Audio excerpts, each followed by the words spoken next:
do Senhor! Mais uma vez estamos aqui para o segundo programa de podcast Deva.com 1976. Hoje algo diferenciado. Hoje nós estamos aqui com a nossa irmã Luana Zanini. Paz do Senhor, irmã. A paz do Senhor, pastor. Que bom. Novo, hein? Muito. Isso é um assunto, meus, mais uma vez, algo que é bem diferenciado. Vamos falar sobre a nossa irmã Luana, sobre pedagogia. Isso, né? Irmã Luana, você é evangélica, vamos falar um pouco da sua vida, Sim. De berço, como é que foi, como que funciona, como aconteceu tudo. Somos evangélicos, né, desde os meus 7 anos.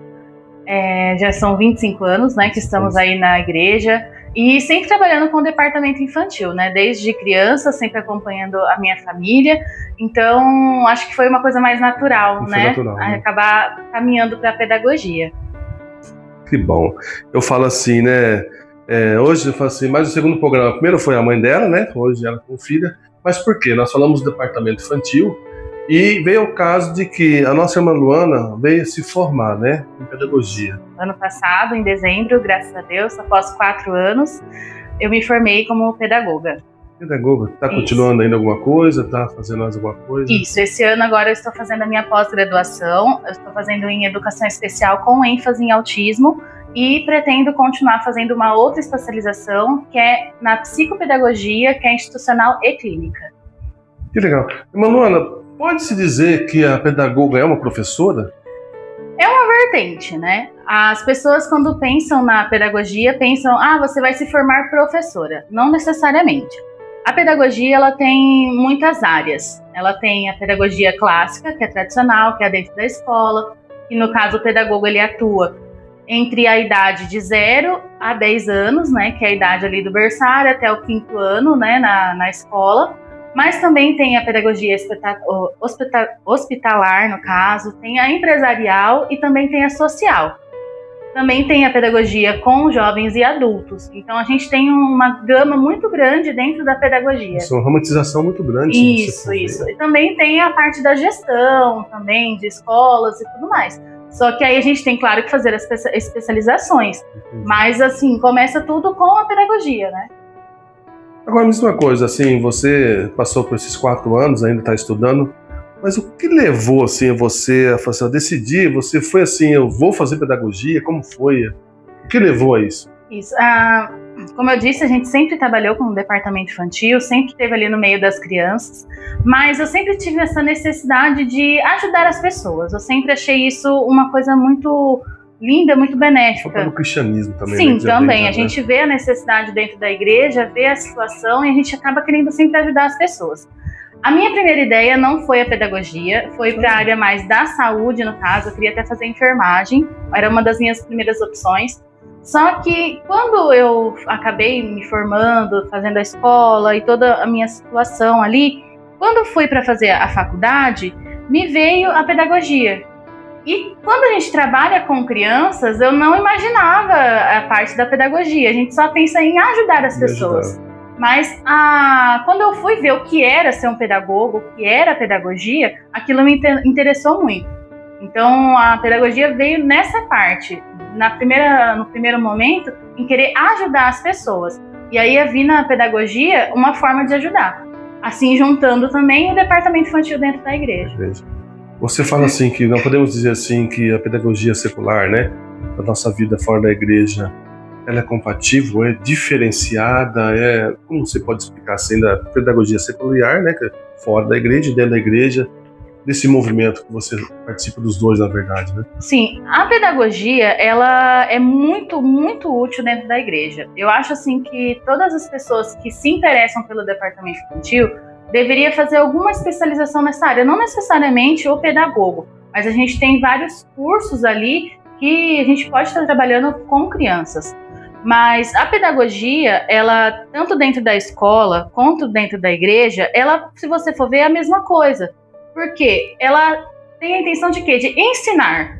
Dentro da igreja, a gente está ali para ensinar as crianças. Assim, uma inclusão, você fala. Isso, exatamente. Porque a gente vai fazer o pedagogo na escola, ele vai ensinar a se tornar um cidadão, que esse é o objetivo do pedagogo.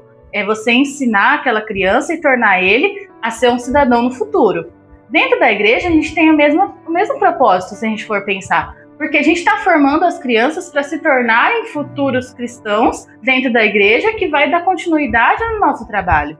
Então, a gente, com o departamento infantil, dentro ali da escolinha que a gente fala, dentro da sala, a gente está fazendo a mesma coisa, porque a gente está ensinando para a criança, só que a gente vai utilizar ali outras técnicas, é claro, e com a pedagogia isso ajuda muito, porque você tem essa técnica, você tem esse conhecimento, o científico, né, na parte científica, e aí ajuda você a entender muito melhor a como você vai conduzir a Bíblia para aquela criança. Então, como pedagoga, eu vejo que eu tenho uma visão muito diferente de quando antes da faculdade, porque no ensinamento daquela criança, hoje eu tenho muito mais técnica de estar ensinando para a criança a Bíblia, porque eu conheço mais a parte social, a parte psicológica, entendo como é que aquela criança vai estar vendo a Bíblia, porque é diferente você ensinar para uma criança a Bíblia, assim como você ensinar para um adulto. Você vai utilizar técnicas diferentes. Então, a pedagogia, ela me ajuda muito nesse olhar. Mas eu vejo que é a mesma coisa, porque da mesma forma que eu vou ensinar para a criança numa escola, uma matemática, um português, dentro da igreja eu vou ensinar a mesma coisa, só que eu vou ensinar sobre a Bíblia, sobre como é ser um cristão, como é ser um cidadão cristão dentro da nossa sociedade. Eu falo assim, né, como sendo seu pai, e nós estávamos algumas vezes ali na faculdade, nós percebemos dentro de você mesmo que você partiu com um lado da pedagogia, né? Sim. Que é um lado muito especial, um lado de que tem que ter chamado. Eu falo que é um chamado, né? Sim, sim. Não é todas as pessoas que estão na pedagogia que vão para o lado, que no caso que é o meu lado da inclusão. Da inclusão. Isso. Explica, mano, o que é uma inclusão para nós aqui. Hoje a sociedade, a gente vê muito sobre a inclusão e poucos entendem sobre ela. Por quê? A inclusão, ela é você fazer com que as coisas se adaptem à pessoa e não a pessoa se adaptar às coisas. Hoje dentro da igreja a gente tem que fazer essa mudança também. Porque a gente está acostumado com as situações em que a gente tem que se adaptar. Mas não. Com a inclusão, é justamente o contrário. Nós fazemos as coisas se adaptarem à pessoa. No caso, o meu caso, eu tenho um ênfase maior em autismo, né? Até o meu TCC, meu trabalho de conclusão, ele foi em autismo, justamente por isso. Hoje a gente vê um crescimento muito grande nos casos de autismo, né? Então, dentro da igreja a gente está vendo muito isso. E não só dentro da igreja, mas nas escolas também, está sofrendo com a falta de conhecimento com isso. E eu acho que a pedagogia com a inclusão pode ajudar muito nisso. Eu pergunto para você, que há muitas perguntas que eu vou parar a nossa irmã aqui, porque é o seguinte: o autismo é doente? Não. O autismo, ele não é uma doença, ela é uma condição. Todas as pessoas, elas têm o seu jeito. Você não é igual a mim e igual como gêmeos não são iguais. Não pode ser gêmeos idênticos, como a gente fala, mas eles não vão ser iguais. O autismo é a mesma coisa. Ele é uma condição, ele é uma característica do próprio cérebro da criança. Ela nasce assim, ela não adquire, não é uma coisa que a criança... Pegou, né? Pegou, não. Ela nasce autista. Porém, dependendo do grau ali, você só vai perceber, né, os sintomas a partir de 1 ano e meio, 2, às vezes até uns 3 anos, dependendo do grau dali da situação da criança. Mas o autismo, ele não é uma doença, ele é uma condição. Uma condição, tá? Eu tenho certeza que muitas pessoas, né, que levam, porque quando chega, né, nós temos um caso na nossa igreja, Sim, você sabe, quando chegou, né, há pouco tempo, a diferença que tem hoje. Sim. Porque se não tem uma pessoa qualificada, uma pessoa que não tinha conhecimento, como assim eu, minha esposa, minha tia Rose já vem, né, tem um pouco de conhecimento, de 25 anos trabalhando, quando chegou assim para nós não foi um baque, né? Não foi uma novidade. Novidade. Mas contou muito, porque a gente vê a diferença hoje dele, né? Sim, eu acho que a forma com que a gente acolheu a situação foi diferente. E é por isso que já temos os resultados que estamos tendo hoje com o nosso irmão ali. Porque a gente pode até ouvir muitos relatos de irmãos que já chegaram para nós e reclamaram, porque as pessoas realmente, gente, você não entender, é a questão da ignorância, mas não da ignorância de burrice, mas a questão de você não entender. Você falta não de sabe conhecimento, isso, falta de conhecimento mesmo. A ignorância da falta de conhecimento. Quando a gente não conhece uma coisa, a gente tem aquele preconceito, que é daí que vem a palavra, do preconceito. Então a gente não entende aquilo e a gente age de formas diferentes. A questão do autismo mesmo, até o que a gente aconteceu ali na igreja, as pessoas elas não entenderam no começo. Mas como o senhor e a minha mãe, né, tiveram todo o acolhimento e toda a delicadeza com a igreja de explicar a situação, e hoje a gente vê como as coisas mudaram dentro da nossa igreja. Porque uma vez pensa assim, que essa criança é bagunceira, né? Exatamente. Essa criança, nossa, ela não fica quieta. A pessoa acha que aquilo é uma má educação ou algo do tipo. Mas não. A criança, quando ela, principalmente na idade, né, do nossa criança ali, é muito mais complicado. Porque a gente tem que entender que o autismo, geralmente, ela vem com outras situações. Ela pode vir com outras condições. Então, geralmente o autismo ele não é só autista, ele tem um TDAH, ele pode ter um TOD, ele pode ter algumas outras situações que podem agravar aquela situação. Esse TDAH TOD que você fala, como assim, o TOD é aquele que é o mais agressivo? Isso, o TOD é o transtorno opositor desafiador. É o agressivo, né? Assim. Ele é uma criança que geralmente não aceita o não. Entendi. Ele é uma criança que não aceita o não. Você tem que ter um pouco mais de cuidado com aquela criança. Por quê? Fala assim, mas a criança não aceita o não, então quer dizer que ela é desobediente? Não, ela é uma condição dentro do próprio cérebro da criança. Então, assim, as crianças a gente já sabe que não tem o seu próprio controle, porque é uma criança e é justamente ali. Ela é totalmente diferente de um adulto. Porém, quando a criança tem essa condição do TOD ou do TDAH, que é o transtorno, né, de hiperatividade, de falta de atenção, que as pessoas conhecem, o TDAH é muito mais conhecido do que o TOD, né? Mas quando ela tem essa situação, a sua personalidade, a sua característica, ela é totalmente diferente de uma criança típica. Ou uma criança atípica, no caso, que é a nossa criança ali. Então, assim, nós temos que ter todo esse cuidado de entender que não é porque ela quer. Ela não está fazendo aquilo por birra, ou por graça, ou porque ela está querendo chamar atenção. Ela faz aquilo porque o seu próprio corpo reage à situação. Uma coisa interessante que aconteceu esse tempo atrás, até a avó da criança falou, né? Porque assim, ela chega porque ela sabe que chega a parte das ofertas das igrejas. Sim. E aí parece que ela fica fixada naqueles que ela tem o dever de fazer. Faz parte disso dela, que ela fala assim, eu quero. Ela quer o dinheirinho dela. Ela fala assim, eu tenho que dar, assim, enquanto não dá o dinheirinho pra ela. Então faz parte da mente dela, porque ela fixa naquilo. Sim. A criança autista, geralmente, ela tem algumas situações que ela se acostuma. No caso, assim, a igreja ela tem uma liturgia. Isso. Então, todo culto, a gente sabe que chega, vai cantar o hino da harpa, vai ler a Bíblia, vai ter as oportunidades, pregação. A gente sabe que todo culto vai ser assim. Para a criança autista, ela também tem isso. Ela sabe que vai ser daquela forma. Aquele momento vai ter. Ela sabe que ela... Então, assim, no caso, ele quer participar daquele momento. Isso é muito interessante, porque você pensa que uma criança autista, ela não presta atenção no que está acontecendo, ou qualquer criança típica que está dentro da igreja, as pessoas acham que elas não sabem o que está acontecendo, o que é totalmente diferente. A criança ela tem uma percepção diferente, mas ela sabe o que está acontecendo. Justamente nisso, ele entende que aquilo é um momento diferente do culto. E ele quer fazer parte, porque ele vê as outras pessoas participando. Ele vê que os irmãos estão ofertando. Então ele também quer fazer parte daquilo. O que eu acho, assim, uma situação muito linda da parte dele. Ele fica apavorado, eu quero, esse dia ele viu. O que está acontecendo? Quando ele foi perguntar, né? Sim. Se ele queria uma bala. Não, ele queria o dinheirinho, porque ele sabia que tá chegando a hora. Ele entende que ali é uma parte do culto que todos os irmãos participam. Então ele também quer participar. Na mente dele ele quer participar daquilo também, como as outras pessoas estão fazendo. Bom.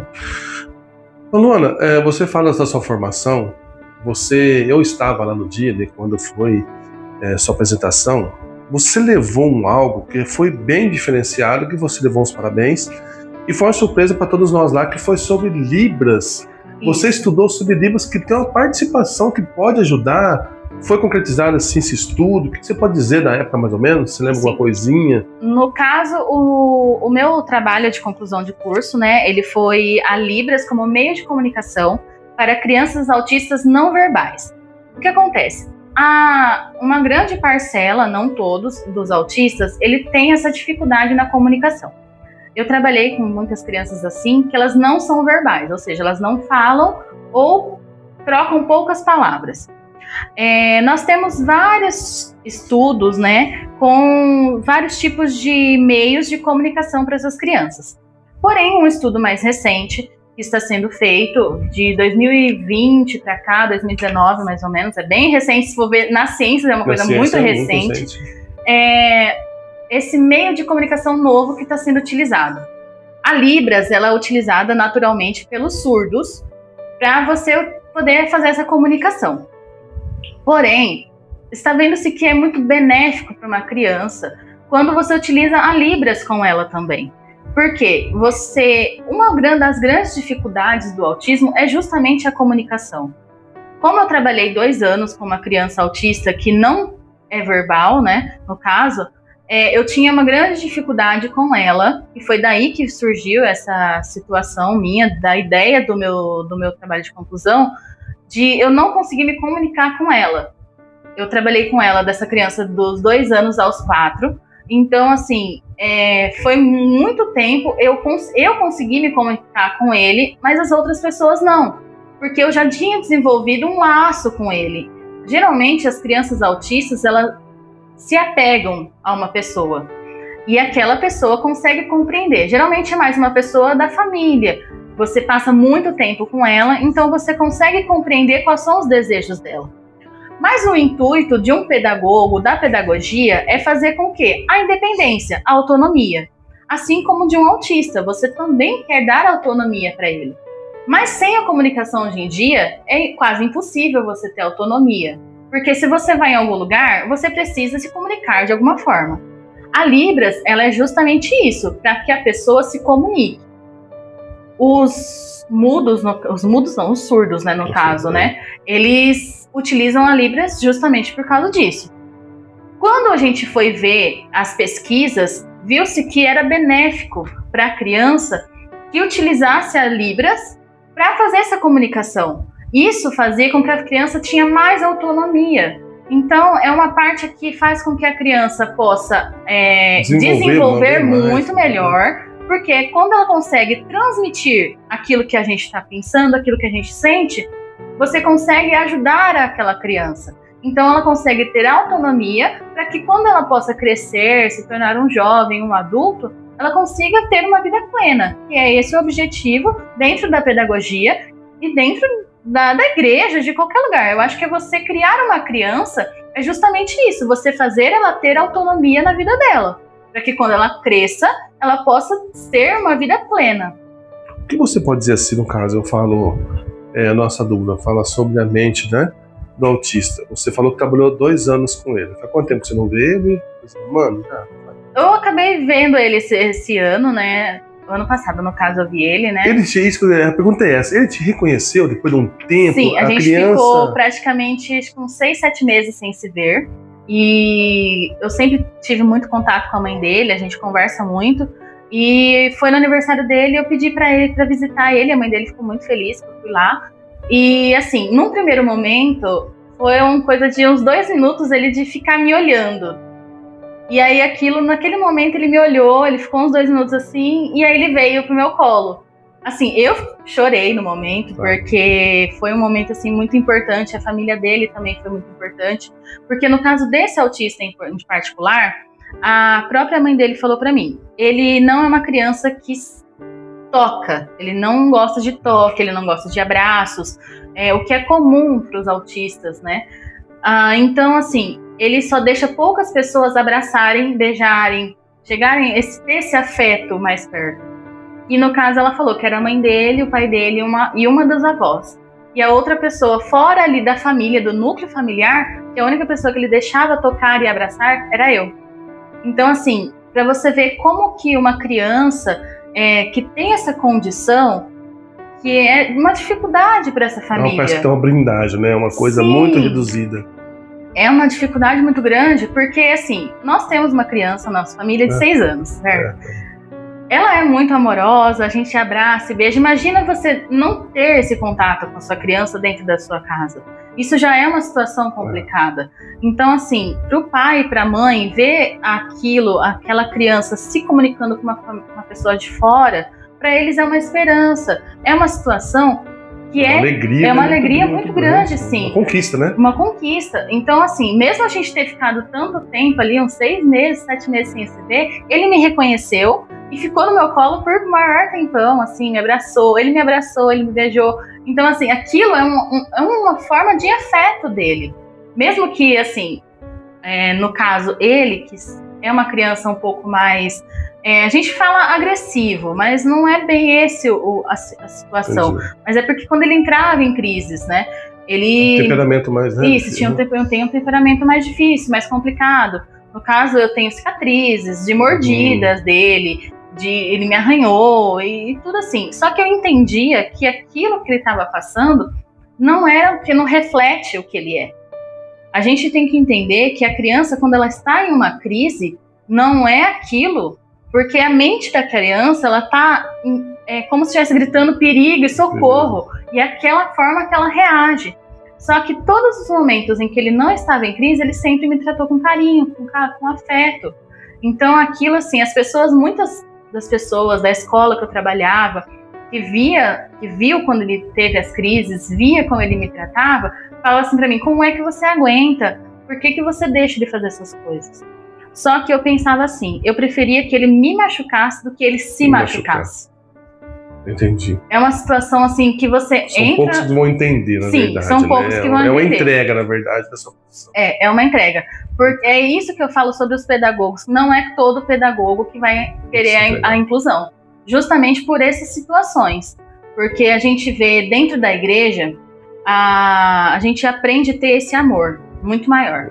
Eu acho que, por eu ser cristã, me ajudou muito mais a cuidar dele. Porque eu via esse amor pela própria alma dele, pela situação que ele estava. Eu via, quando ele entrava em crise, eu não ficava chateada, não ficava nervosa por causa disso. Porque eu pensava, eu tinha tristeza, na verdade, em ver ele naquela situação. Porque eu pensava, o quão desesperado ele está dentro da própria mente, dentro do próprio corpo, de não conseguir expressar seus sentimentos, porque ele se machucava. E quando ele se machucava, que eu tentava segurar ele, ele acabava me machucando. Então imagina como é o desespero da criança daquela situação, dela acabar se machucando. É totalmente oposto do nosso corpo, da própria mente. É uma situação muito complicada, muito difícil. Uma pergunta, não vou dizer que é polêmica, vou dizer assim, mas uma pergunta para você. Luana, hoje você é formada pedagoga, se buscando mais ainda, as igrejas estão preparadas para receber crianças dessa maneira? O que você fala aqui? Você acompanha sua mãe, você sempre esteve junto conosco, a gente conhece uma da igreja que assim, cidade perto aqui, que tem até microfone para criança, né? Tinha coisa assim que a criança participar. As igrejas estão preparadas para isso, para receber uma criança com aquilo? Eu acho que não. Infelizmente, você fala assim, nossa, que coisa forte de se falar. É forte, sim. Mas, infelizmente, nós não estamos preparados para a inclusão. Não só para o autista. Mas eu falo para todas as áreas de crianças que têm algum tipo de deficiência. Eu falo que até uma cadeira de roda para um adulto. Exatamente. Né? Imagina para uma criança, né? Exatamente. Então, assim, as igrejas, elas não estão preparadas para receber os deficientes. Não só crianças. Estamos falando no nível geral, tá? Não estamos citando igreja, citando o nome de ninguém. Fala assim que, em base geral, do que aquilo que nem conhece, aos 25 anos, viajando para lá e para cá, muitas igrejas do nosso currículo, a gente vê a situação. Sim. Né? Situação de que Sim, a gente está falando de um modo totalmente geral da nossa situação. Não é assim, claro que tem igrejas sim que estão preparadas, claro que tem lugares. Mas se a gente for falar, é uma parcela muito pequena. Sim, 2%, é 1%, 2% de 100, o que é muito pouco. Justamente por isso que eu vejo que muitas pessoas, quando recebe diagnóstico de um autismo, de uma surdez, de qual for a deficiência ou condição daquela criança, você pode perceber que muitos deles, os pais, acabam parando de ir para a igreja. Acaba parando de frequentar lugares, porque a sociedade não está pronta. Eu vou falar de uma forma geral. Né? Não é a igreja só que não está pronta, mas a sociedade, de forma geral, não está pronta para a inclusão. Isso. Então, assim, a sociedade... Claro que a igreja reflete o que é a sociedade. A igreja tem que estar, sim, preparada muito mais que a sociedade, justamente pelo amor e pela questão do evangelho. Do conhecimento. Exatamente. Né? Mas, infelizmente, a inclusão ela está longe do perfeito. Muito longe. E as igrejas, claro que a gente tem mudado muito isso. Porque com a internet, com toda a questão da comunicação hoje em dia, ela tem mudado isso. Mas está totalmente longe do que seria perfeito. Por quê? O entendimento está longe. As pessoas têm esse preconceito antes da situação. Uma criança autista que chega... Eu falo muito do autismo porque é a área que eu estudo, que é a parte ali. Mas eu falo qualquer deficiência ou condição. Uma pessoa, um adulto, por exemplo, que chega na igreja hoje, se ele chega de cadeira de rodas, a maioria das igrejas não tem essa adaptação. Verdade.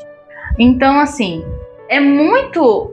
acaba sendo humilhante para uma pessoa de cadeira de rodas, que ela chega no lugar e ela não consegue entrar. Então já é uma coisa estrutural. Já vai ficar, ela não vai sentir bem. Já. Sim, porque você imagina, você tem que pegar aquela pessoa no colo. Isso é muito humilhante para uma pessoa que é cadeirante. Agora, uma pessoa surda, ela chega na igreja, não tem alguém que vai traduzir em libras para ela.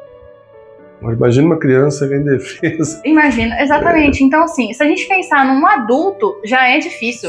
Agora, imagina para uma criança, é 2, 3 vezes pior. Então, as famílias, elas acabam se fechando, sim, dentro de suas casas, né, dentro da sua própria família, pela condição de que não é que ela não é bem recebida, mas ela não é entendida. Parece que elas querem proteger aquela criança, né, de não ter uma agressão. Sim. Porque pode ser, pessoas podem até agredir, pensando que ela é peralta, pensando que ela, né... Sim, acontece. Se dentro das escolas, infelizmente, a gente vê notícias de que as crianças são agredidas, de crianças que são contidas de formas completamente erradas. Então, assim, já se tem esse medo. Porque, assim, eu, infelizmente, ainda não tenho filhos, mas estando no meio das crianças ali, eu já penso dessa forma. Se eu tivesse um filho, mas como assim, eu tenho uma sobrinha, eu já tenho toda a intenção de proteger. E ela é uma criança típica, uma criança dita normal, como se fala. Eu já tenho a intenção de protegê-la. Se eu vejo que ela tem uma condição, você querer proteger 2 vezes mais. Então a família, ela vai sim querer proteger. É uma situação difícil, claro, para a família ali. Mas a igreja, eu acho que a igreja ela deveria estar muito mais preparada. Mas por questão de não conhecimento. As pessoas que estão ali no meio, elas não têm o conhecimento para estar preparadas. Então a gente vê as barreiras que tem. A barreira estrutural, a barreira psicológica, são várias coisas que aquela pessoa tem que vencer para se estar em um lugar. Às vezes até o templo é um templo pequeno, né? Sim. A igreja é um salão pequeno. Sim. Se torna muito difícil. Eu posso dizer para você assim que a mensagem que você pode deixar assim, porque você fala que trabalhou com criança, hoje você tem essa dentro da igreja que você nos ajudou, foi êxito, né? Você vê que teve uma mudança. Sim. Eu falo assim, uma mensagem você pode deixar assim, os pais, esses que parou de frequentar a igreja, esses que, sabe, o que você pode dizer assim, para eles, assim, para incentivar, não parar, né? Porque, infelizmente, é modo geral. Não é que na igreja dele, mas, infelizmente, estamos falando, é modo geral, meu irmão. É modo geral. Que, pode falar para ele assim, olha, procurar outro ministério, você pode falar o que se pode fazer, ou adaptar, mas não parar de seguir o evangelho, na verdade. Porque não tem, né? Claro que, em primeiro lugar, não deixar de seguir a Cristo. Isso é verdade. O que nós temos hoje é a igreja. Meu Deus, hoje é um bairro e uma igreja. Exatamente. A igreja tem em qualquer esquina. Você, claro, tem sempre que procurar aquilo que é melhor para a sua família. Né? Se você vê que naquela igreja não tem adaptação, primeiro, vamos sentar, vamos conversar, vamos explicar, porque ninguém tem a obrigação de saber tudo, para começar. Ninguém tem a obrigação de saber tudo. Às vezes, aquela tia do departamento, ela não entende aquela condição. Ela não sabe o que está acontecendo. Não é preparado. Não é preparado, justamente. Então, num primeiro momento, você também ter a situação de querer explicar. Sentar com o seu pastor, sentar com a tia do departamento. Vamos tentar primeiro conversar? Vamos tentar primeiro... Passar todas as informações, a verdade do que é a criança, né? Isso. Então você quer colocar a criança junto lá e não vai dar certo, né? Pode Exatamente. Que... Então, assim, as pessoas às vezes chegam na igreja, no primeiro momento, quando essa criança chegou, a gente não sabia. Não sabia. Então, verdade. Claro que com um olhar, por exemplo, nós que trabalhamos ali, a gente tem já um olhar mais clínico, mas não é todo mundo que tem esse olhar. Então, assim, explicar o que está acontecendo. Primeiro. Segundo, você chegar ali, explicou, conversou, viu que não teve mudanças. Tem condições, né? Não tem condições, porque primeiro é tentativa e erro. Sempre é tentativa e erro. Mas insistir no erro também não é o certo. Então, primeiro, nunca deixar a Cristo.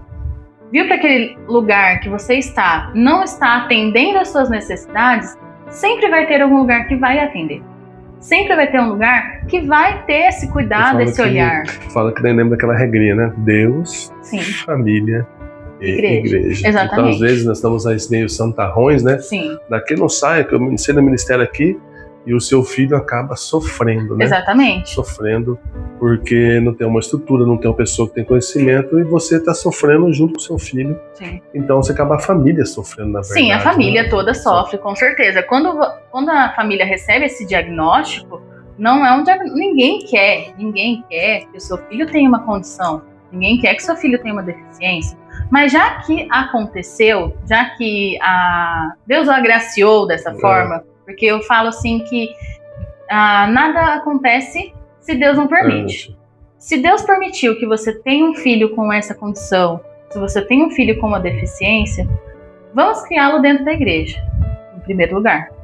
Mas como você disse, primeiro Deus, família e igreja. Você tem que ver se, primeiro, claro, seguir a Deus de toda forma, mas a sua família tem que ser prioridade. Se você vê que dentro da igreja, daquela igreja que você está, não está sendo o correto para sua família, o correto para o seu filho, algum lugar vai ter. Eu tenho certeza disso. Em algum lugar, alguém vai cuidar, alguém vai entender. Nós estamos falando, meus irmãos, porque é a experiência própria, né? A felicidade nossa, não é na cidade aqui perto, aqui em Novo Horizonte, é um templo muito grande. E quando ele chegou lá e viu que tinha, foi muito maravilhoso. Sim. Porque a igreja é preparada para ele. Sim. Né? Inclusive, foi festividade, a pessoa que está na frente do trabalho falou, não, estamos assim, né, tal, porque tal. Então, assim, todo mundo ficou em paz, ele ficou em paz, ele brincava, fazia, falou, meu Deus. É uma alegria constante no nosso coração e nossa mente, fala assim, pô, se todas fossem assim, sim, né? Com certeza. Todas fossem a sociedade ideal. Meu Deus, esse aí, né? É uma utopia, como se diz, mas infelizmente nós não vivemos isso. Quando a gente fala assim, vamos voltar lá no começo, assim, a ignorância, né? Sim. Explicar, a ignorância que está falando assim, irmão, é não conhecer. Sim. Na verdade é do não conhecimento. É ignorância. Só que assim como a Bíblia, a gente é ignorante no começo. Isso. Se a gente não buscar o conhecimento, a gente vai continuar na ignorância. Vai continuar. Se a gente não ler a Bíblia, não pesquisar, a gente vai continuar naquela ignorância. A Bíblia mesmo fala que o quê? Que a gente erra por não conhecer. É a mesma coisa. Se a gente continua sem conhecer, se eu não procurar me especializar, eu vou continuar sem conhecer, porque as histórias, as coisas vão acontecendo, a ciência vai se atualizando. Eu, como pedagoga, tenho o dever de me atualizar, porque eu preciso saber o que está acontecendo. Eu preciso saber para poder passar esse novo conhecimento para as crianças que eu vou ensinar. Dentro da igreja é a mesma coisa. Nós não devemos parar no tempo e simplesmente parar ali, não. Porque a igreja tem que ser assim, assim, assim. Não. Nós temos que entender que a vida, ela é feita de mudanças. E nós temos que adaptar para que aquela pessoa esteja ali dentro. Nós não podemos esquecer, claro, do amor. Não podemos esquecer que Cristo fez por nós. A maior prova de amor do que Cristo fez não existe. O que nós podemos retribuir é isso, acolher da forma que a pessoa precisa e não como nós idealizamos. Aprender. Irmãos, estamos aqui. Quero dizer para vocês, você então fala assim, de que você fez a pedagogia, agora está fazendo... especialização em educação especial. Tudo a mesma coisa, assim, é uma especificação assim, ampliando mais, como se fala, mais conhecimento? Isso, quando a gente faz na pedagogia, a gente já tem, claro, as matérias que falam sobre a educação especial. Mas no caso agora eu estou fazendo mais específico, mais aprofundado, para entender bem aquilo ali mesmo. Acabando isso, acabou? Tem mais? Não, ainda faço a minha outra pós-graduação que eu quero fazer. No caso, aí eu quero fazer psicopedagogia, que é institucional e clínica. No caso, a institucional é dentro das escolas mesmo, e a clínica é quando você leva... Quando as crianças têm essas condições, você precisa passar com um pedagogo mais especializado. Então, no caso, o que eu quero fazer é exatamente isso, é a clínica ali. Meus irmãos, esse foi essa entrevista com a nossa irmã Luana Zanini, pedagoga. Que Deus abençoe a sua vida. Amém. Bom, esse é o segundo podcast já. Temos várias assim, pessoas que vamos trazer, pastores, cantores e assim por diante, né? Sempre informação do meio evangélico, né? Esse podcast foi enviado assim, para ajudar alguma coisa. Falamos ali sobre com a tia Rose, sobre as dificuldades, né? Ali, da dificuldade de todas as coisas do departamento infantil e agora da inclusão, né? Vamos dizer assim, da inclusão, meus irmãos, sobre uma criança aí que necessita não só da criança, mas foi especificamente hoje das crianças. Então, vamos brindar? Vamos brindar? Meus irmãos, que Deus abençoe. Até o próximo programa. Paz do Senhor, Deus abençoe. Amém. Tchim, tchim.